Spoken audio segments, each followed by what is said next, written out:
Well, there it is, guys. That's my first beer. And let me just, God, that's good.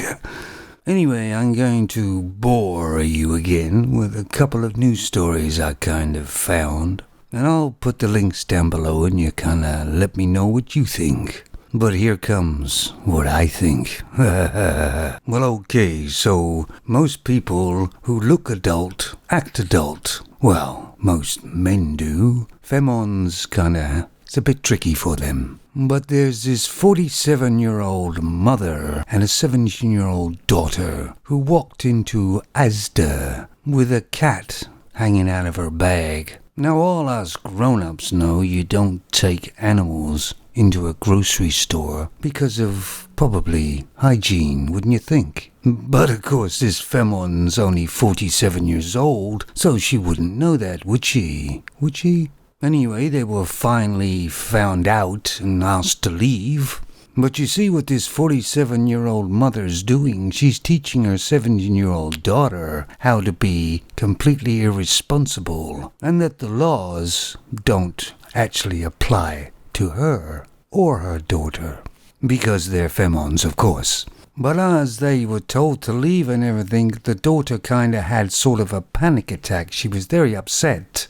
And the mother said that she was never talked to in that manner before. In fact, both of them had never been talked to in that manner before in their whole lives. And that just about says it all. She's 47 years old, her daughter's 17 years old, and they've never been told no before.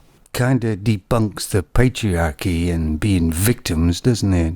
And her excuse, of course, was she never saw the sign on the door. She didn't see there was one for no animals. Of course, she's only 47. She wouldn't know that, would she? But she got what she wanted, didn't she? She's in the paper with her picture and she's got some drama. I guess it's regardless that she appears to be a very dumb person at 47.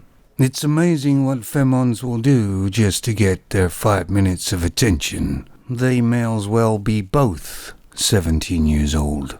But moving on, this quite young femon went on a date, and the man ordered some food just for himself. And the woman was kind of taken back because she didn't actually have any money on her. And she thinks it was kind of cheap of the man.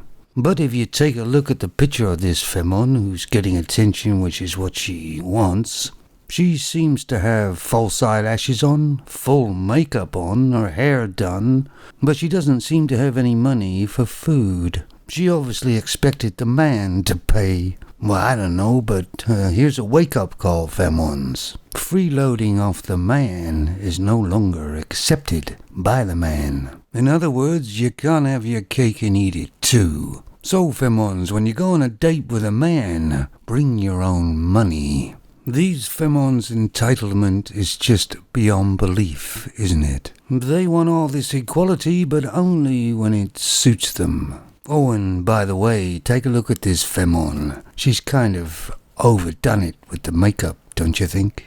And I do remember when I was a young man, many, many years ago now, I used to pay for the femon's drinks as well when we went out on a date. Now I'm just thinking about calling those femons up, 'cause I want my money back. No. They can keep the money, as long as I don't have to see them again for the rest of my life. I don't know why I feel such good feelings when a man sticks it to the femon, exactly the way femons have been sticking it to men for years. You keep it up out there, gentlemen, because it brings a smile to my face every time. There may have been a time before my life and my father's life when femons were actually acted like adults, or didn't maybe lie and deceive all their lives, when there was some advantage to having a femon, when they were reasonably good mothers, but certainly not today. Femons seem to have a chemical imbalance in their brains. They seem to be all outpatients of an asylum, and a lot of them are on medication for it. But it looks like a lot of them are skipping their meds. Femons are losing and failing everywhere, and I'm just loving it. Time for another cold one. You take it easy.